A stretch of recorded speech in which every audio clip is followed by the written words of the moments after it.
Hey everyone, and welcome back to the GCSE Math series. Today we're going to be taking a look at Venn diagram exam style questions. So let's get straight into it.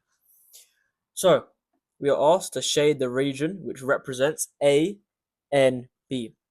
And remember, N stands for intersection.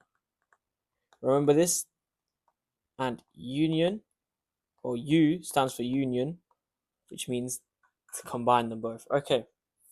So if we're to represent A intersection B, this means the area which is covered in both A and B, which is going to be this intersection here, because everything which falls in this section belongs to both circles A and B.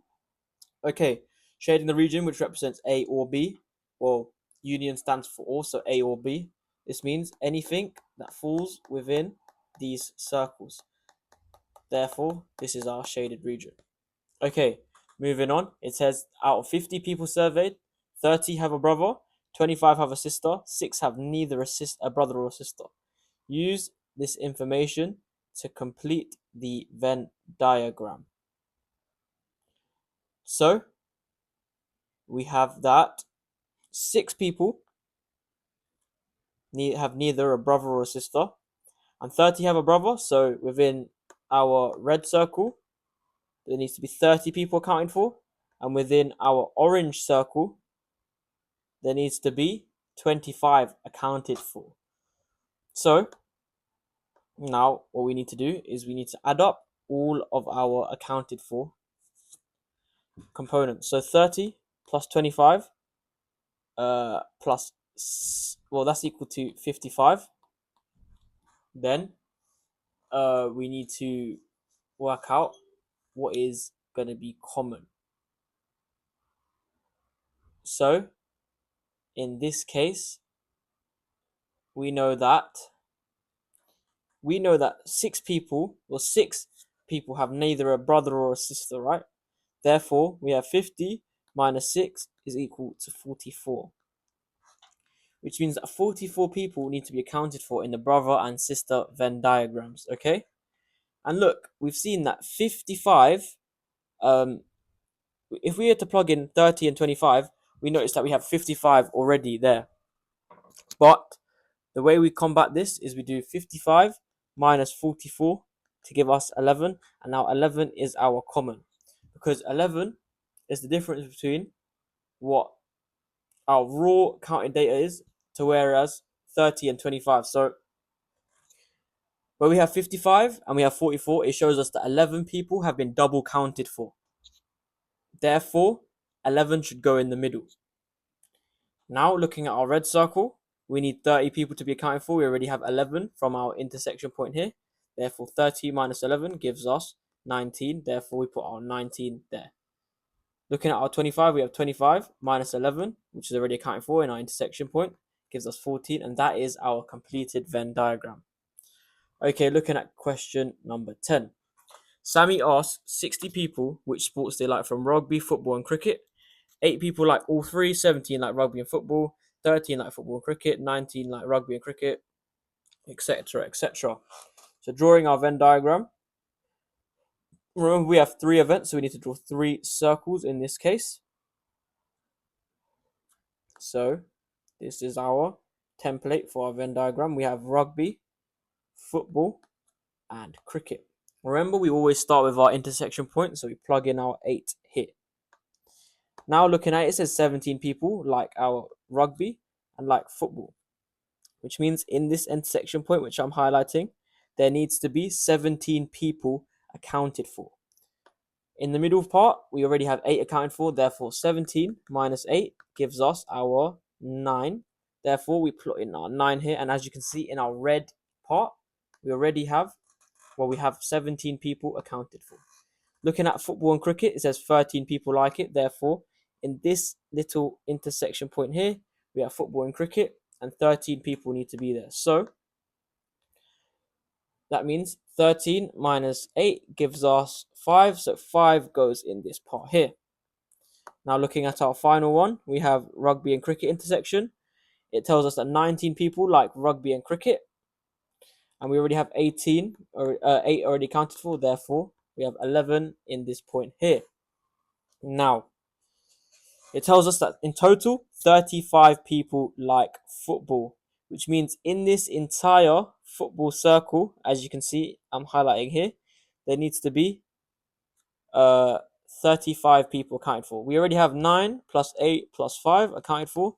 Therefore, we have that is 17 plus 5, which is 22, but we need 35. So 35 minus 22 will give us 13. Therefore, 13 goes in that intersection. Well, not that intersection, that part of the Venn diagram. Okay, looking at cricket, we have 27 people liking cricket. We already have 11 plus 8 plus 5. Therefore, we have, what is that? That's going to be 19 plus 5 is 24. Therefore, we need to put in 3 people here to complete the cricket circle. It tells us that 30 people like rugby. So we already accounted for 11 plus 9 plus 8 people. Therefore, we already accounted for 28. Therefore, to complete the Venn diagram, we have 2 in there. Now, we have to add up all of our numbers and we get that to be 51. But we are told there's 60 people. So 51 taken away from 60 gives us 9 people, which remain outside of our Venn diagram. And it says how many people like neither rugby, football, or cricket. Well, that's exactly what we just worked out. Therefore, 9 people goes in our answer box. Moving on to question number 13, we are told that the universal set, this symbol here is our universal set, is odd numbers less than 30. We can see that A has 1, 5, 7, 23, and 29, and B and C, as you can see, follow a similar sort of thing. So first of all, we look at what's common between all 3 sets. So I can see 7 is common in all 3. I can see, so 7 goes in the middle. Then looking at A and B, I can see that 29 is common there and also 7, but 7's already been accounted for, so we put 29 there. Okay, let's look at B and C now. Well, 15 is common. What else is common here?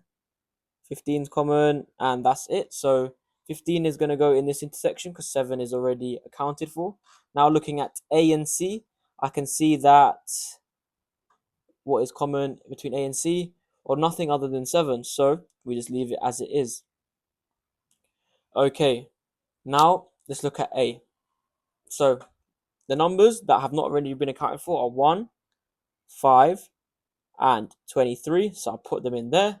Looking at B, the only one's not accounted for is 11. So I'll put that in there. C, we have 17, 19, 25, and 27. Okay, that completes all of our elements. But there's some odd numbers which are less than 30 that are not accounted for. And these are going to be 3, 5's accounted for, 7's accounted for, 9 is not accounted for, 11 is accounted for, 13 not accounted for. So 13's gonna go in here, and also I think the last one is 21. Therefore, that completes our Venn diagram. So a number is chosen at random from our universal set. Find the probability that the number is a member of A and B. So the way we do this is we have total number of 1, 2, 3, 4, 5, 6, 7, 8, 9, 10, 11, 12, 13, 14, 15. So 15 is our denominator. And there's only 2 elements which follow A and B, which are in A and in B. Obviously 7's in A and B and C, but that also means it's part of A and B. Therefore, there's only 2 numbers, which is a member of A and B. Okay, that's going to conclude today's exam style series on Venn diagrams. I hope you feel like your knowledge has been consolidated on this topic and you feel extremely confident for your exams. As always, please make sure to like, comment, and subscribe, and I'll catch you guys in the next video.